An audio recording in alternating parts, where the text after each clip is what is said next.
Hello friends, आप लोग कैसे हैं? उम्मीद करते हैं आप लोग ठीक होंगे, आप लोग हेल्दी होंगे। फ्रेंड्स, एक क्वेश्चन किया गया है हॉर्टिकल्चर के बारे में कि हॉर्टिकल्चर में किन किन क्रॉप्स को डील किया जाता है। तो हॉर्टिकल्चर के बारे में हम जानते हैं कि हॉर्टिकल्चर एग्रीकल्चर का ही एक पार्ट होता है, एग्रीकल्चर का ही एक ब्रांच है या एग्रीकल्चर का ही एक हिस्सा है। और एग्रीकल्चर हम जानते हैं कि जो एग्रीकल्चर है वो फार्मिंग को डील करता है। एग्रीकल्चर साइंस की वो ब्रांच है जो कि फार्मिंग को डील करती है।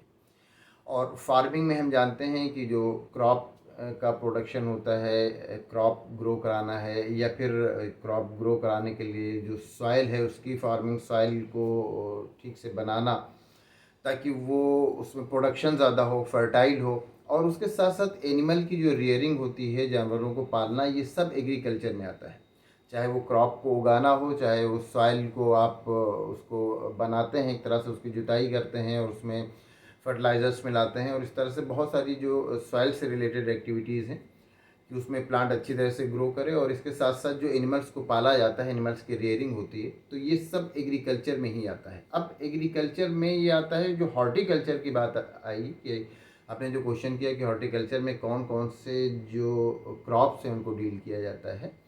तो हॉर्टिकल्चर इसी एग्रीकल्चर का ही पार्ट है। तो इसमें कुछ क्रॉप्स जैसे कि जो फ्रूट्स हैं, वेजिटेबल्स हैं, या ऑर्नामेंटल प्लांट्स जैसे फ्लावरिंग वाले प्लांट जो ऑर्नामेंटल यूज़ किए जाते हैं, इस तरह के जो प्लांट होते हैं, या मेडिसिनल प्लांट, ये सब प्लांट जो होते हैं इनकी जो फार्मिंग की जाती है ये हॉर्टिकल्चर में आता है।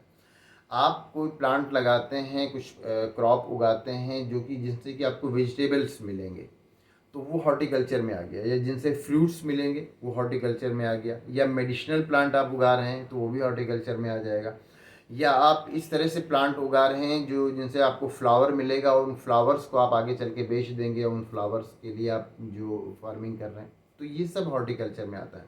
हॉर्टिकल्चर जिसे आम तौर से आम लैंग्वेज में हम लोग बागवानी कहते हैं, तो ये जो आता है ये हॉर्टिकल्चर में होता है।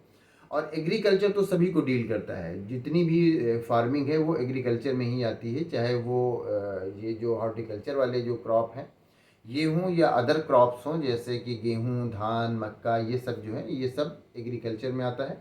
और ये जो हॉर्टिकल्चर है ये भी एग्रीकल्चर में आता है। लेकिन हॉर्टिकल्चर एग्रीकल्चर का ही एक अलग पार्ट हो जाता है कि जिसमें हम लोग जो वेजिटेबल्स हैं या फ्रूट्स हैं या जो प्लांट्स हैं जो फ्लावरिंग जिनमें होती है और वो ऑर्नामेंटल फ्लावर होते हैं वो यूज़ किए जाते हैं, वो सब, या मेडिसिनल प्लांट है, इन सब की जो फार्मिंग की जाती है ये हॉर्टिकल्चर में आते हैं। तो यही जो आपने पूछा कि कौन से क्रॉप हैं जो हॉर्टिकल्चर में आते हैं, तो वेजिटेबल्स वाले सारे क्रॉप आप देख लीजिए, जो फ्रूट्स वाले सारे क्रॉप आप देख लीजिए कि जो जो फ्रूट्स हम लोग खाने के लिए यूज़ करते हैं, जो वेजिटेबल्स हम लोग डेली यूज़ करते हैं, या जो फ्लावर्स वगैरह होते हैं, आप रोज़ वगैरह या मैरीगोल्ड, ये सब जो जिसके फूलों के हार बनाए जाते हैं, बेला, चमेली, ये सब। और मेडिसिनल प्लांट अगर कहीं उगाए जा रहे हैं तो ये सब हॉर्टिकल्चर में आ जाएगा। तो उम्मीद करते हैं आपने जो क्वेश्चन किया है कि हॉर्टिकल्चर में कौन कौन से क्रॉप्स आते हैं, तो उम्मीद करते हैं आपको आपके क्वेश्चन का आंसर मिल गया होगा। अगर इसमें किसी तरह का कोई कन्फ्यूज़न है, कोई और क्वेश्चन है, तो आप पूछ सकते हैं।